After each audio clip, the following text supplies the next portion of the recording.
നമസ്കാരം. ഇന്നലെ Russian president Vladimir Putin ഒരു പ്രതികരണം നടത്തിയിരുന്നു. അദ്ദേഹം പറഞ്ഞത് ചൈനയും റഷ്യയും ഇറാനും ഒക്കെ ഇവിടെ ഉള്ള കാലത്തോളം ഈ ലോകം അടക്കി ഭരിക്കാം എന്ന് ആരും കരുതണ്ട എന്നാണ്.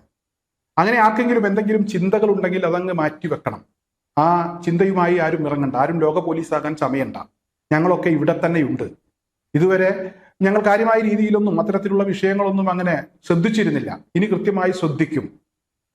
ഞങ്ങൾ ശക്തമായ രീതിയിൽ പ്രതികരിക്കും, തിരിച്ചടികൾ ഉണ്ടാകും എന്നതിന്റെ ഒരു സൂചന ഇന്നലെ റഷ്യൻ പ്രസിഡന്റ് വ്ളാഡിമിർ പുടിൻ ട്രംപിന് കൊടുത്തിട്ടുണ്ട്. അതിന്റെ ബാക്കി ഇന്ന് ഇറാൻ പ്രസിഡന്റ് മസൂദ് പെസഷ്കിയാനും പറഞ്ഞിട്ടുണ്ട്. അതായത് അമേരിക്ക ഈ ഹോർമൂസിൽ ഉപരോധം കൊണ്ടുവരും എന്നൊരു ഭീഷണി മുഴക്കിയിരുന്നു. ആ ഭീഷണി മുഴക്കിയ സമയത്താണ് റഷ്യൻ പ്രസിഡന്റിന്റെ ഒരു പ്രതികരണം വന്നത്. ഇന്ന് ഇറാൻ പ്രസിഡന്റ് മസൂദ് പെസഷ്കിയാൻ പറഞ്ഞത് ഇറാനിലേക്ക് വരുന്ന കപ്പലുകളെ തടയും, അത് നിരീക്ഷിക്കും, മറ്റുള്ള കപ്പലുകൾക്ക് പ്രശ്നമുണ്ടാകില്ല എന്നൊക്കെയാണ് ട്രംപ് ഇവിടെ പറഞ്ഞിരിക്കുന്നത്. അതായത് അമേരിക്ക, ഇസ്രായേൽ ആ രാജ്യങ്ങളുമായി ബന്ധമുള്ള കപ്പലുകൾക്കാണ് ഹോർമൂസിൽ പ്രശ്നമുള്ളത്, വിലക്കുള്ളത്. മറ്റ് കപ്പലുകളിൽ നിന്ന് ഇവിടെ ടോൾ പിരിക്കുന്നതിന് വേണ്ടിയുള്ള നീക്കവും ഇറാൻ ആരംഭിച്ചിട്ടുണ്ട്. എന്തായാലും ഈ രണ്ട് നീക്കത്തിനെതിരെയും അമേരിക്ക ശക്തമായി ഇപ്പോൾ ഒരു നിലപാടെടുത്തിരിക്കുകയാണ്. നേരത്തെ പണം പിരിച്ചാലും കുഴപ്പമില്ല, അമേരിക്കയെ കൂടെ കൂട്ടിയാൽ മതി എന്നുള്ളതായിരുന്നു ട്രംപിന്റെ നിലപാട്. അത് ഇറാൻ തള്ളിക്കളഞ്ഞു. അങ്ങനെ പണം വാങ്ങിക്കാൻ അമേരിക്കയുടെ സഹായം ഞങ്ങൾക്ക് ആവശ്യമില്ല എന്ന് പറഞ്ഞു. അമേരിക്കക്കും ഇസ്രായേലിനും ഒരു വിട്ടുവീഴ്ചയും ചെയ്തു കൊടുക്കില്ല എന്നും പറഞ്ഞു. വിട്ടുവീഴ്ച ചെയ്തു കൊടുക്കണമെങ്കിൽ ചില കണ്ടീഷനുകളുണ്ട്. ആ കണ്ടീഷൻ അമേരിക്ക അംഗീകരിക്കണം, ഇസ്രായേൽ അംഗീകരിക്കണം. അങ്ങനെയാണെങ്കിൽ നമുക്ക് ആലോചിക്കാം എന്നുള്ളതായിരുന്നു ഇറാന്റെ നിലപാട്. എന്തായാലും ഏകദേശം 24 മണിക്കൂറോളം നീണ്ടുനിന്ന ചർച്ച എവിടെയും എത്താതെ പിരിഞ്ഞു. JD വാൻസ് അമേരിക്കയിലേക്ക് പോയി, ഇറാന്റെ പ്രതിനിധികൾ ഇറാനിലേക്കും പോന്നു. ഇതിനുശേഷമാണ് ട്രംപിന്റെ ഒരു ഭീഷണി ഉയർന്നത്. 40 ദിവസത്തോളം ഇസ്രായേലും അമേരിക്കയും ചേർന്ന് ശക്തമായ ആക്രമണം ഇറാനിൽ നടത്തി.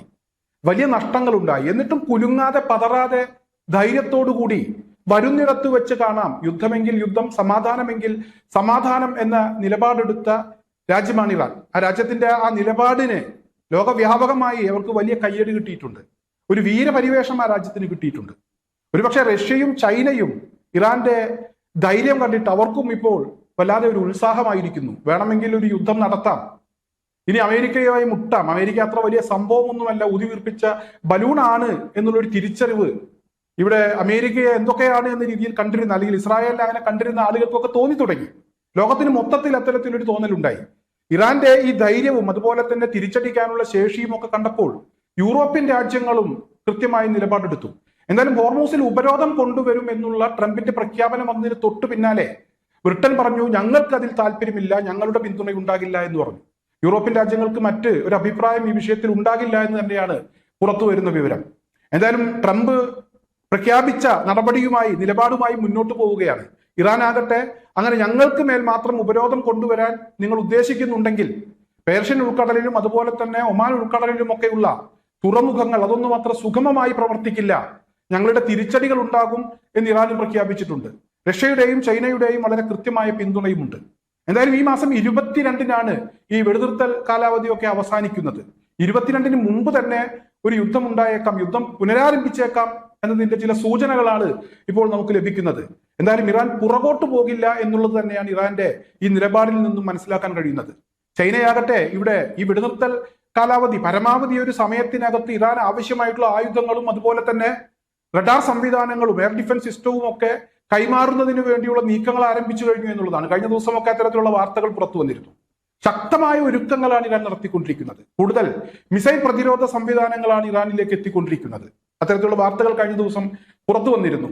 എന്തായാലും രൂക്ഷമായ യുദ്ധം കൂടുതൽ രൂക്ഷമാകാൻ സാധ്യതയുള്ള ചില വാർത്തകളാണ് ഇപ്പോൾ പുറത്തു വരുന്നത്. അതുപോലെ തന്നെ ഈ ഗൾഫ് മേഖലയിലൊക്കെ ഉണ്ടായിരുന്ന ഒരു ആശങ്ക അതൊക്കെ അവസാനിച്ചതാണ്, ആ ഭീതിയൊക്കെ അവസാനിച്ചതാണ്. പക്ഷേ വീണ്ടും യുദ്ധം ഉണ്ടായേക്കും എന്നതിന്റെ കൃത്യമായ സൂചനകൾ, വിവരങ്ങൾ, വാർത്തകളാണ് ഇപ്പോൾ അന്താരാഷ്ട്ര മാധ്യമങ്ങൾ പുറത്തുവിട്ടുകൊണ്ടിരിക്കുന്നത്. എന്തായാലും ഇറാൻ പരാജയപ്പെടില്ല, ഒരിക്കലും ആരുടെയും കാലു പിടിക്കാനില്ല, ഇരവാദം ഉന്നയിക്കാനില്ല, ആരോടും മാപ്പ് പറയാനുമില്ല. ശക്തമായി തന്നെ ഞങ്ങൾ യുദ്ധത്തെ നേരിടും, ശക്തമായ തിരിച്ചടികൾ ഉണ്ടാകും എന്നൊരു പ്രഖ്യാപനമാണ് ഇറാൻ പ്രസിഡന്റ് മസൂദ് പെസഷ്കിയാന്റെ ഈ ഒരു പ്രതികരണത്തിൽ നിന്നും നമുക്ക് മനസ്സിലാക്കാൻ കഴിയുന്നത്. ഒപ്പം റഷ്യയും ചൈനയും കട്ടയ്ക്ക് തന്നെ കൂടെയുണ്ട്. റഷ്യയാണ് ഇതുവരെ ഇറാൻ ആവശ്യമായിട്ടുള്ള സ്കെച്ചിട്ട് നൽകിയിരുന്നത്. അതായത് അമേരിക്കൻ ബേസുകൾ, ഇസ്രായേലിലെ താവളങ്ങൾ, അതുപോലെ തന്നെ തന്ത്രപ്രധാനമായിട്ടുള്ള കേന്ദ്രങ്ങൾ, ഇതിന്റെയൊക്കെ സ്കെച്ച് വളരെ കൃത്യമായി റഷ്യ നേരത്തെ കൈമാറിയിരുന്നു.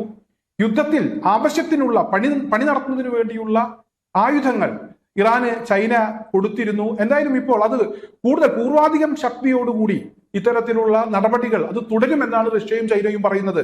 ഇവിടെ നമുക്കറിയാം, അമേരിക്ക തളരുമ്പോൾ ഇവിടെ റഷ്യക്കും ചൈനയ്ക്കും ഒക്കെ അത് വലിയ കരുത്താകുന്നുണ്ട്. കൂടുതൽ അവർ ഈ ഒരു യുദ്ധവുമായി ബന്ധപ്പെട്ട് ഏറ്റവും കൂടുതൽ ലാഭമുണ്ടാക്കിയ ഒരു രാജ്യം എന്ന് വേണമെങ്കിൽ നമുക്ക് റഷ്യയെയും ചൈനയെയും ഒക്കെ ഇപ്പോൾ വിശേഷിപ്പിക്കാം.